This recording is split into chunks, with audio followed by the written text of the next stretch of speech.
everybody, welcome back to my channel. It's time for another perfume review, and today it is the turn of Chanel and their perfume Chance.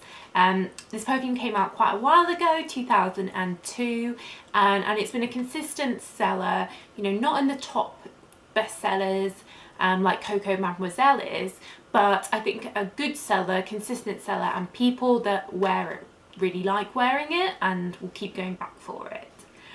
So sort of in the family of Chanel fragrances, Chance is very much the youngest of all of them. So I think it's aimed at a sort of teenage 20s, 30s market. And various versions of it have come out over the years. Eau Tendre, there's a green one that I can't quite remember, and of course there's the Eau de Toilette as well.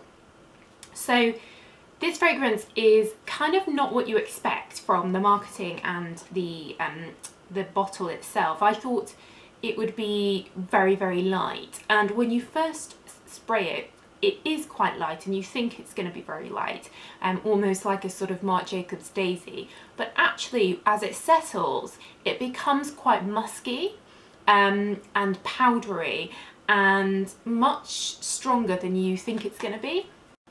So this is a cheaper fragrance for those of you that sort of follow fragrances. So it's not a super light, just simple floral fragrance as I expected it to be. So along with the musk, you get a lot of jasmine, and this is definitely one for the jasmine fans.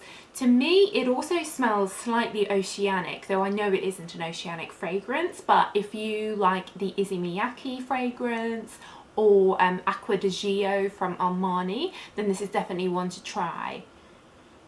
It is surprisingly good at lasting as well.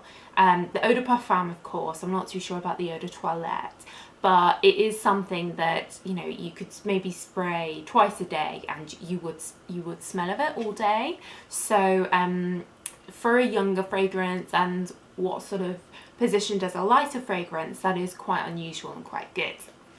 The main note in here, the top note, is supposed to be pink pepper.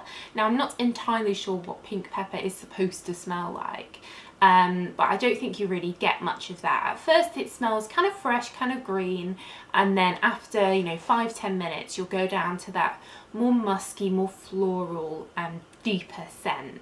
I think the main problem for me with Chanel Chance is the same as with all Chanel perfumes, and that's the price. So you're looking at £100 for a bottle of this, and even though it does seem to be quite good at lasting and it is a very classy smell, £100 is a lot of money to part with for what is essentially some alcohol in a bottle.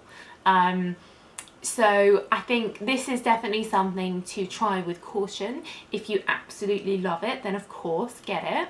But not something to be picked up lightly when there are quite a lot of similar alternatives out there at a better price.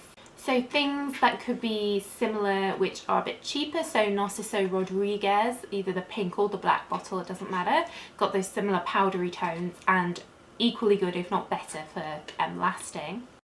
Armani C, the Chloe Eau de Parfum, the new, I think it's Midnight Opium from Lancome, and I would even try Miss Dior from Dior, though that won't be cheaper, but something to try if you're a fan of this and you haven't tried that, or vice versa. So overall, this perfume is unexpected. It comes across as it's going to be very light and green, but it's actually soft, almost spicy, woody, musky undertones, which isn't what I associate with young perfumes. So it's quite brave from Chanel to do that, but I think it obviously works. It has a big following, and I think it is a bit of a Marmite perfume as well, so it's not a something that you can be indifferent to. People either love it or aren't really into it. So it definitely does sort of form opinions. It's not a sort of take it or leave it simple smell. So yeah, so just a shame about the price, but that's just how I feel about Chanel if you've seen any of my other Chanel reviews. But overall, you know, a decent perfume. So that's it for now. If you found this review useful, then give the video a thumbs up and check out some of my other perfume reviews. And thank you so much for watching. Bye for now.